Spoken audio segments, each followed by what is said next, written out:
आज हम शुरुआत कर रहे हैं जीव विज्ञान के पहले अध्याय की, जो कि पूरे साइंस का अध्याय नंबर 6वां। लेकिन अगर देखा जाए तो ये बायो का जो है, बायो का पहला अध्याय है। तो पहला जो अध्याय है उसका नाम है जैव प्रक्रम। तो देखते हैं जैव प्रक्रम।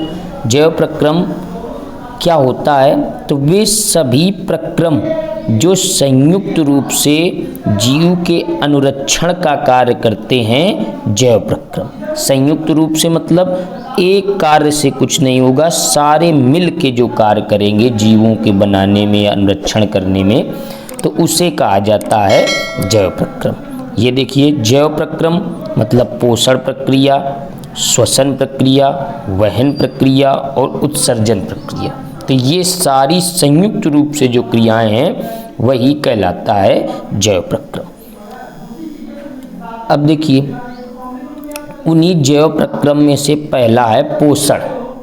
क्या है पोषण? तो ये सबको पता है कि पोषण का कार्य क्या होता है, शरीर को बनाने के लिए या अन्य भोजन ग्रहण करना, ये सब चीज़ें। तो देखो, भोजन ग्रहण करना, पचे भोजन का अवशोषण एवं शरीर द्वारा अनुरक्षण के लिए इसका प्रयोग होता है। तो जिसका प्रयोग किया जाता है उसे पोषण कहा जाता। यानी भोजन ग्रहण करना, पचे भोजन का अवशोषण करना, शरीर द्वारा अनुरक्षण के लिए इस प्रक्रिया का उपयोग किया जाता है। पोषण के आधार पर जीवों को दो समूह में बांटा गया है। कितने? दो। और किसके आधार पर? पोषण के आधार पर। एक है स्वपोषी और दूसरा है विषमपोषी। यानी स्वपोषी पोषण, विषमपोषी पोषण। जैसा कि नाम से ही लग रहा है, स्वपोषी स्वयं, विषमपोषी दूसरे के द्वारा। तो वही अब देखते हैं स्वपोषी पोषण क्या होता है। स्वपोषी पोषण होता है कि जिस तरीके से, ये देखिए, पोषण का वह तरीका जिसमें जीव अपने आसपास के वातावरण में उपस्थित सरल अजैव पदार्थों से, दो पदार्थ होते हैं, एक होते हैं जैव पदार्थ और एक होते हैं अजैव पदार्थ। ठीक? तो जैव पदार्थ का मतलब जिनमें जान हो या जीवित चीज़ें, अजैव मतलब एक प्रकार से प्रकृति की चीज़ें। तो वही कह रहा है, पोषण का वह तरीका जिसमें जीव अपने आसपास के वातावरण में उपस्थित सरल अजैव पदार्थों जैसे CO2, पानी, सूर्य के प्रकाश से अपना भोजन स्वयं बनाता है, तो उसे स्वपोषी पोषण कहा जाता है। उदाहरण के लिए जैसे हरे पेड़ पौधे। तो हरे पेड़ पौधे कैसे होते हैं? स्वपोषी होते हैं। अब आते हैं विषमपोषी पोषण। तो पोषण का वह तरीका जिसमें जीव अपना भोजन स्वयं नहीं बनाते। सिंपल सी बात, यानी जिसमें जीव अपना भोजन स्वयं बनाए, स्वपोषी। और जिसमें जीव अपना भोजन स्वयं न बनाए बल्कि अपने भोजन के लिए अन्य जीवों पर निर्भर हों, तो उसे कहा जाता है विषमपोषी पोषण। उदाहरण के लिए जैसे मानव और अन्य जीव जंतु हैं, ये मतलब अपना भोजन दूसरे के द्वारा प्राप्त करते हैं या दूसरे जीवों पर निर्भर होते हैं। तो इतना पढ़ा, यानी ये परिभाषा थी स्वपोषी पोषण और ये विषमपोषी पोषण। आगे देखते हैं, आगे है स्वपोषी। तो स्वपोषी पोषण नाम से स्पष्ट हो रहा है। स्वपोषी पोषण हरे पौधों में तथा कुछ जीवाणुओं जो प्रकाश संश्लेषण कर सकते हैं उनमें होता है। फिर से देखिए क्या कह रहा है, प्रकाश संश्लेषण जो कर सकें। यानी स्वपोषी पोषण हरे पेड़ पौधों और कुछ जीवाणुओं में भी होता है, वो जीवाणु जिनमें प्रकाश संश्लेषण की प्रक्रिया होती हो। तो मेन इंपॉर्टेंट टॉपिक ये भी है, प्रकाश संश्लेषण। आगे चलते हैं, देखिए वही टॉपिक आ भी गया, प्रकाश संश्लेषण। तो बहुत अच्छे से समझना इसको। प्रकाश संश्लेषण यह वह प्रक्रम है, प्रक्रम मतलब प्रक्रिया या तरीका, जिसमें स्वपोषी बाहर से लिए पदार्थों को ऊर्जा संचित रूप में परिवर्तित कर देता है। ये पदार्थ कार्बन डाइऑक्साइड तथा जल के रूप में लिए जाते हैं। जो यानी जो पदार्थ ऊर्जा के रूप में ले रहे हैं उनको बताया गया है, जो सूर्य के प्रकाश में तथा क्लोरोफिल की उपस्थिति में कार्बोहाइड्रेट में इसे परिवर्तित कर दिए जाते हैं। तो इस प्रकार इनका ये भोजन बन जाता है। कार्बोहाइड्रेट मतलब एक प्रकार से भोजन। तो वही देखो, सिंपल सी अगर परिभाषा कहा जाए तो प्रकाश संश्लेषण क्या होता है। जैसे मान लिया ये हरा पेड़ पौधे हैं, ठीक, ये इनकी पत्तियां हैं मान लिया, और ये इधर इनके भाग पर ये जल भरा हुआ है मान। तो वही बताया गया, मान लो जैसे सूर्य का प्रकाश, और सूर्य के प्रकाश से इन्होंने ये सूर्य का प्रकाश लिया, ठीक, और इसके अलावा बाहरी वातावरण CO2 कार्बन डाइऑक्साइड और ये जल, ठीक। तो इन्हीं की उपस्थिति में पेड़ पौधे अपना भोजन बनाते हैं। तो जिसे भोजन यानी कार्बोहाइड्रेट, और इसके अलावा ये O2 को मुक्त कर देते हैं यानी ऑक्सीजन। तो पेड़ पौधे यानी हमारे जीवनदाता हैं। एक प्रकार से ये कहा जाए, कार्बन डाइऑक्साइड ग्रहण करते हैं और ऑक्सीजन छोड़ते हैं, जो कि जीव जंतुओं के लिए लाभकारी है। मनुष्य के लिए ऑक्सीजन बहुत ज़रूरी है। तो इस प्रक्रिया को प्रकाश संश्लेषण या प्रकाश संश्लेषण कहा जाता है। फोटोसिंथेसिस पढ़ा होगा। तो इसको वही बिल्कुल बताया गया, मतलब कि हरे पेड़ पौधे सूर्य के प्रकाश के द्वारा वायुमंडल से ली गई कार्बन डाइऑक्साइड और भूमिगत जल द्वारा क्या करते हैं, भोजन का निर्माण करते हैं। इसी प्रक्रिया को कहा जाता है प्रकाश संश्लेषण। सरल परिभाषा है। क्या सरल परिभाषा? पेड़ पौधे यानी हरे पेड़ पौधे, ठीक, और हरे पेड़ पौधों के हरे भाग सूर्य के प्रकाश द्वारा वायुमंडल से ली गई कार्बन डाइऑक्साइड और भूमिगत जल द्वारा अपने भोजन का निर्माण करते हैं। इस प्रक्रिया को ही यानी भोजन निर्माण की इस प्रक्रिया को ही प्रकाश संश्लेषण कहा जाता है, ठीक। यह ध्यान रखना। और ये भी बात ध्यान रखना, यह प्रक्रिया क्लोरोफिल, क्या क्लोरोफिल, जिसे हिंदी में पर्णहरित कह देते हैं, इनकी उपस्थिति में यह प्रक्रिया पूर्ण होती है। किसकी उपस्थिति में? क्लोरोफिल की उपस्थिति में यह प्रक्रिया। और इसमें होता क्या है, हमने बताया ऑक्सीजन गैस निकलती है। और ध्यान रखना एक बात, प्रकाश संश्लेषण की प्रक्रिया का जस्ट अपोजिट कह सकते हो आप, उल्टा, यानी लकड़ी का जलना। किसका? लकड़ी का जलना। क्यों भाई? प्रकाश संश्लेषण की प्रक्रिया से ऑक्सीजन गैस निकल रही है, और जबकि लकड़ी के जलने से जस्ट उल्टा, यानी किसी भी चीज को जलने के लिए ऑक्सीजन की जरूरत होती है। तो समझ लो इसमें जलने में ऑक्सीजन, और जो निकल रही है वो कार्बन मोनोऑक्साइड यानी प्रदूषण के तौर पर। तो इसी वजह से देखा होगा कि अब जो कूड़ा कचरा होता है उसको जलाने पर रोक होती है, क्योंकि वो प्रक्रिया जलने पर बिल्कुल जस्ट प्रकाश संश्लेषण का उल्टा। कैसे भाई? आग को जलने के लिए ऑक्सीजन की जरूरत, तो ऑक्सीजन वायुमंडल से मिल रही है, तो जब जलेगी तो जलने पर carbon dioxide, carbon monoxide gas निकलेगी। तो अच्छा बताइए, क्या वो प्रकाश संश्लेषण का उल्टा नहीं हुआ? तो ये भी ध्यान रखना, जब प्रकाश संश्लेषण लिखना तो उसके बाद अपना ये भी बता देना कि लकड़ी का जलना प्रकाश संश्लेषण का उल्टा प्रोसेस है, ठीक। हालांकि ये ज़्यादा अपना ध्यान रखना। देखिए, इसको इस सूत्र के माध्यम से भी दिखाया गया है। इसको लिखने से एग्जाम में अंक अधिक मिलते हैं। अधिक क्या मतलब? जितने अंक होंगे तो उससे एग्जामिनर संतुष्ट रहता है। क्या? ये देखिए, CO2 कार्बन डाइऑक्साइड और जल, ठीक, और क्या? क्लोरोफिल की उपस्थिति, और सूर्य के प्रकाश में जो पेड़ पौधे हैं वो ग्लूकोज यानी भोजन, ठीक, और ऑक्सीजन को मुक्त कर रहे हैं, और इसके अलावा जल। तो ये उनका बन रहा है कार्बोहाइड्रेट।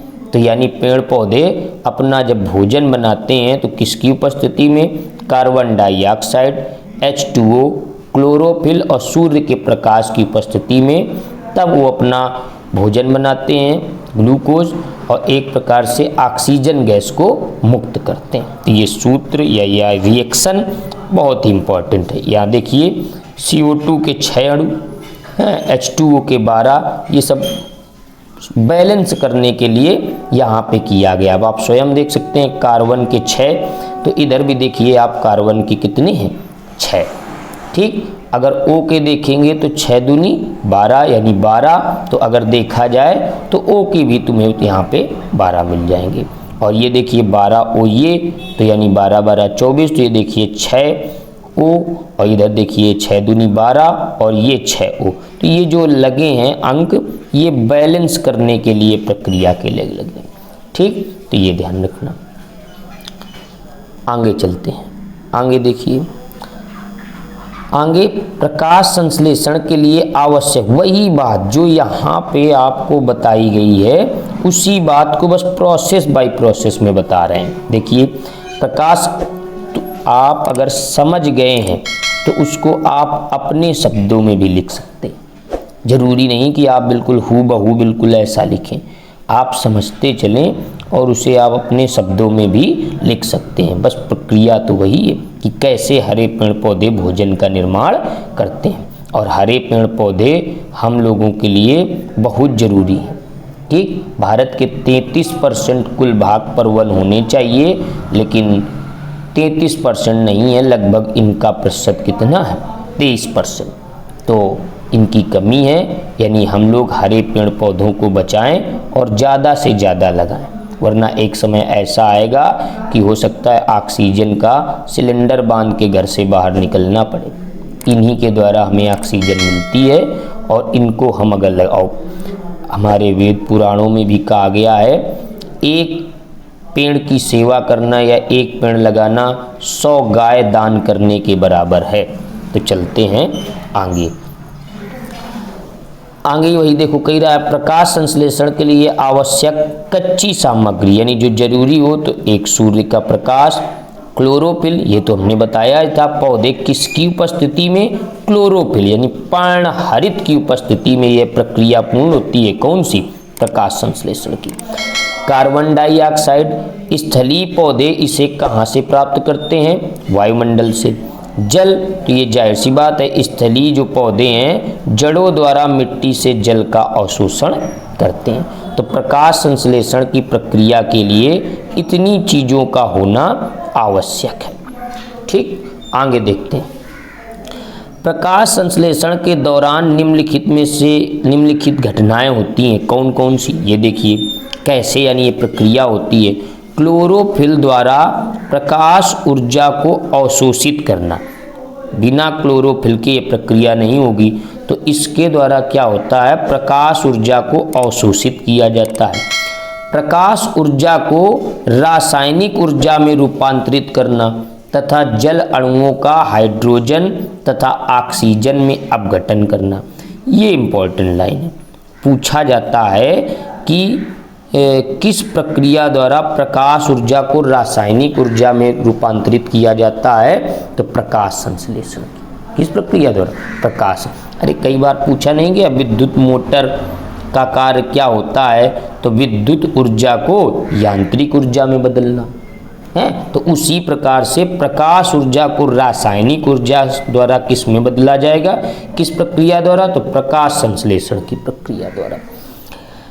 कार्बन डाइऑक्साइड तथा कार्बोहाइड्रेट के में अपचयन होता है। अब देखते हैं आगे। रंध्र, रंध्र क्या होते हैं? स्टोमेटा। तो पत्ती की सतह पर जो छोटे छोटे छिद्र होते हैं उन्हें ही रंध्र कहा जाता है, उन्हें ही रंध्र। अब इनका प्रमुख कार्य क्या होता है? तो प्रकाश संश्लेषण के लिए गैसों का अधिकांश आदान प्रदान इन्हीं छिद्रों, यानी जो पत्तियां नहीं होती हैं उन पत्तियों में थोड़े थोड़े जो छिद्र होते हैं उन्हें ही रंध्र कहा जाता है, और इसके द्वारा गैसों का अधिकांश आदान प्रदान होता है।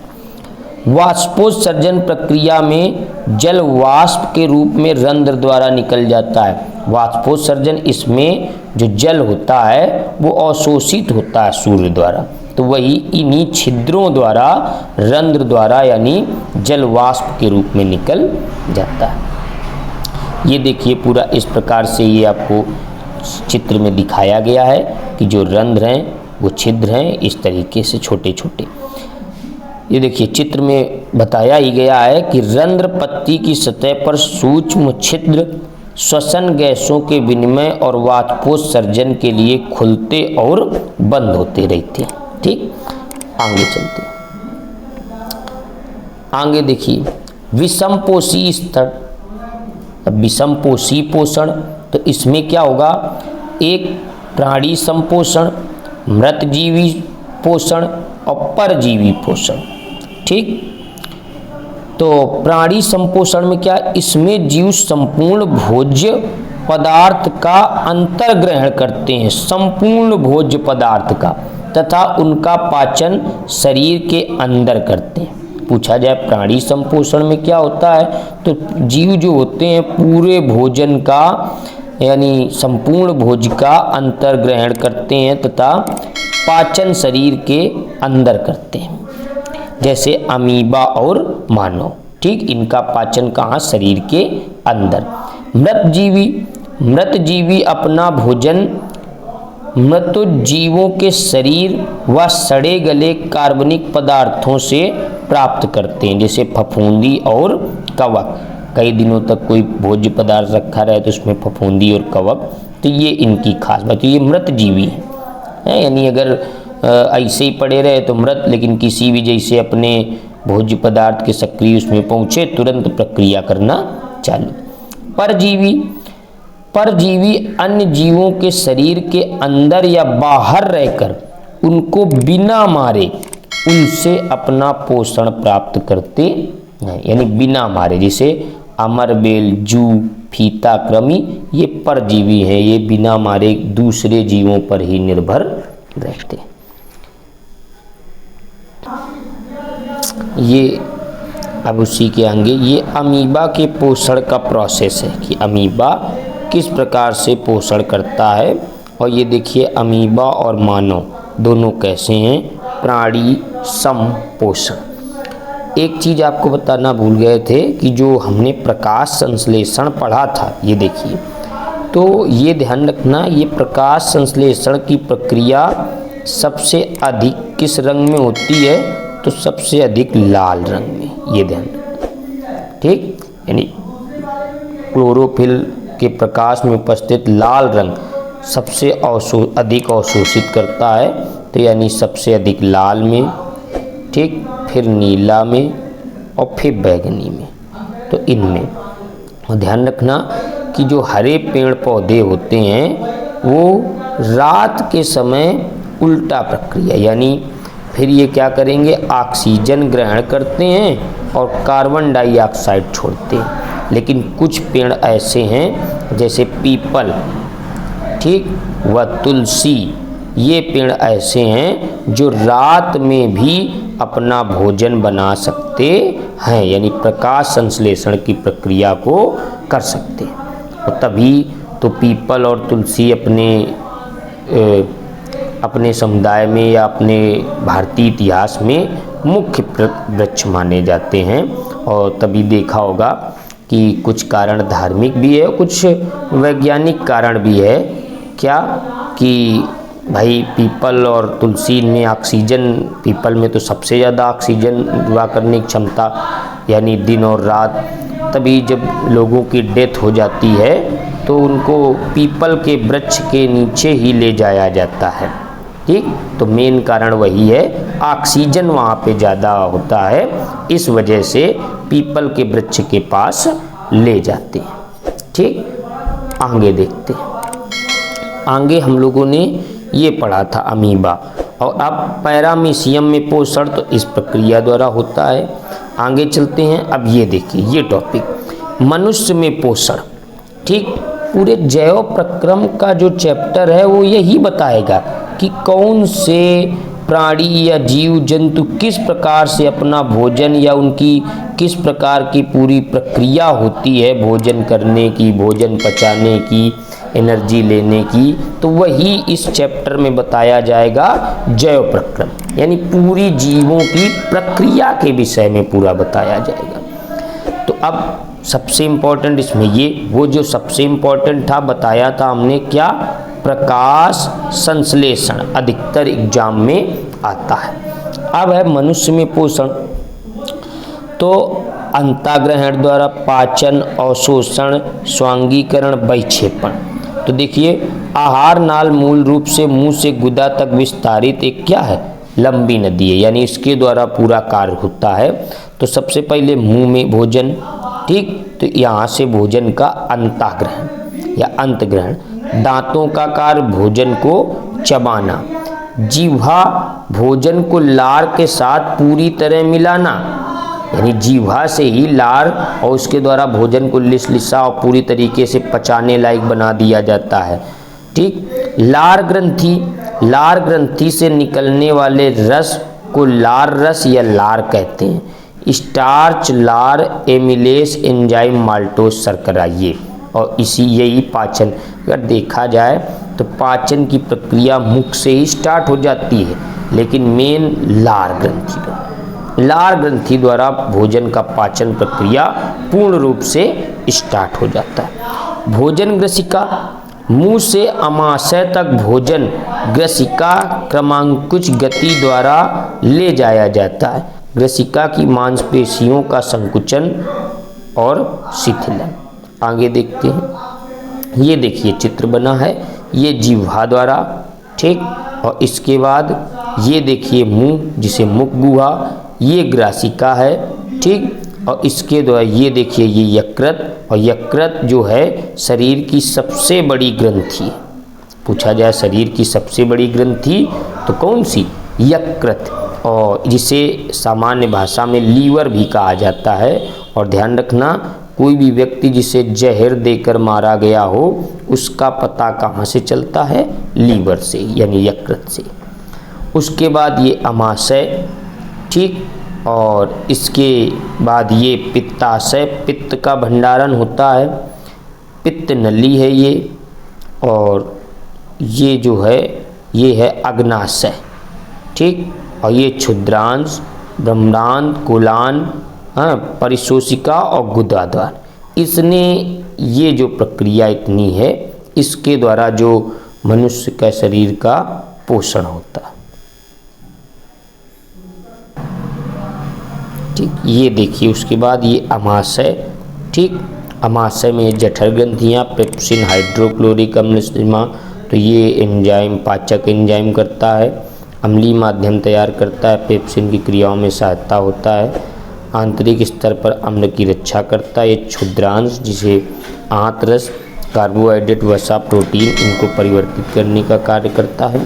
तो इस प्रकार बृहदांत, जल का अवशोषण, वर्ज्य पदार्थ गुदा द्वारा शरीर से बाहर कर दिया जाता है।